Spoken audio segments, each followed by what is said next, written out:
Hello, everyone. Welcome to season 2 of the Sam Podcast. We'll be talking about careers this season with me, Mr. Sam. Today, we're exploring a career that many people don't fully understand: agricultural pilots. To help us unpack this fascinating job, I've invited a special guest, Miss Emily Carter, an aviation enthusiast who has researched rural aviation industries for years. Emily, welcome to the show. Thank you, Mr. Sam. I'm excited to be here. This topic is closer to the ground than fighter jets. Literally. Yes, much closer to the ground. And before we begin, let's let our audience know we are both smiling because this discussion might get a bit intense. Oh, I'm ready for it. So, Emily, when people hear pilot, they usually imagine passenger planes or maybe dramatic scenes from Top Gun. But agricultural pilots? That sounds different. Very different. Agricultural pilots, often called crop dusters, fly low over farmland to spray crops with fertilizers, pesticides, or seeds. They help farmers protect and grow their crops efficiently. So instead of defending airspace, they defend crops. Exactly. They protect food production. And that's critical because agriculture supports entire economies and communities. But flying that low must be extremely dangerous. It is. Agricultural pilots fly only a few meters above fields. They avoid power lines, trees, and uneven terrain. It requires intense focus and precision. I read that agricultural aviation is considered one of the most dangerous flying jobs. Yes, statistics often show higher accident rates compared to commercial aviation, but that's because they operate in tough conditions: low altitude, unpredictable wind, and obstacles everywhere. So why would someone choose such a risky career? Because it combines flying skills with helping farmers. Many agricultural pilots grow up in rural areas. They understand farming and want to support it. But the risk is real. It is.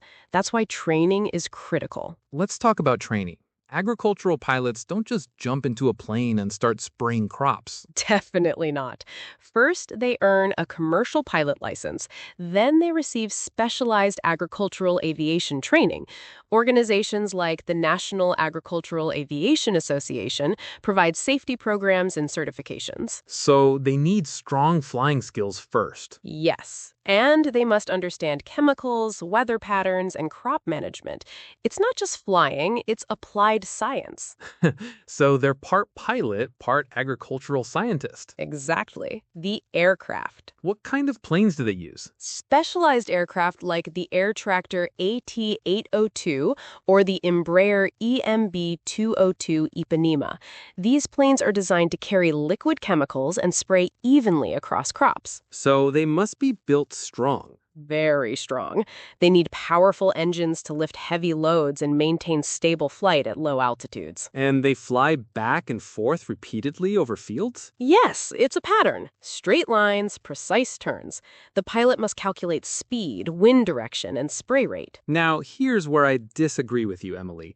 While agricultural pilots support farming, they also spray pesticides. Some people argue that this harms the environment. That's a valid concern, but modern agricultural aviation uses advanced technology to reduce chemical waste and environmental damage. Still, chemicals are chemicals. True, but if crops are not protected, farmers could lose entire harvests. That affects food supply and prices. So you're saying the benefit outweighs the environmental risk. I'm saying it's about balance.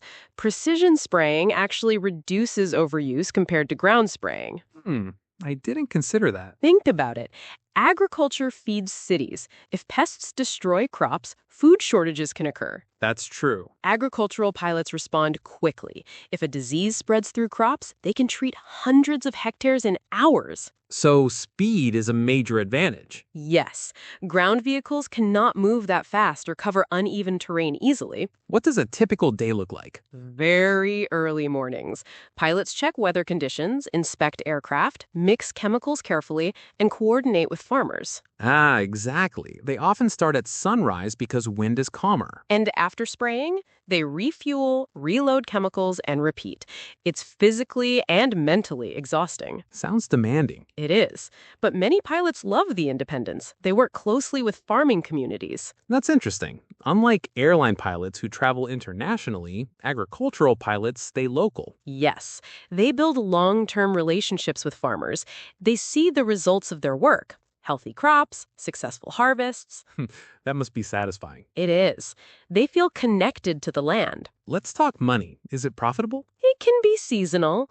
During peak farming seasons, pilots can earn good income, but income depends on crop cycles and weather. So, not stable year-round. Not always. Some pilots operate their own businesses. That adds responsibility. Maintenance, insurance, contracts. So, they're also entrepreneurs. Exactly. How is technology changing agricultural aviation? GPS guidance systems improve accuracy. Drones are also used for small-scale spraying. Ah, drones. So, could drones replace agricultural pilots? Not entirely. Drones are useful for smaller farms, but large farms still require manned aircraft for efficiency. So, human pilots are still necessary. Yes, especially for large-scale operations. Would you personally become an agricultural pilot? I admire them, but flying that low makes me nervous. Same here. I'd probably panic when I see a power line. That's why training matters so much. So, let me summarize my concerns. High risk, environmental impact, seasonal income. And I'll summarize the strengths. Essential for food production, supports farmers, uses precision technology, and builds community connections. I must admit, I didn't fully understand this career before. Many people don't. Agricultural pilots work quietly behind the scenes. So today, we learned that agricultural pilots are not just crop dusters. They're skilled professionals who combine aviation, science, and agriculture. They face risks, but they also provide critical services that support global food systems. And while there are debates about environmental impact, modern practices aim to reduce harm and increase efficiency. Exactly. Emily, thank you for this passionate discussion. Thank you, Mr. Sam. I enjoyed our little argument.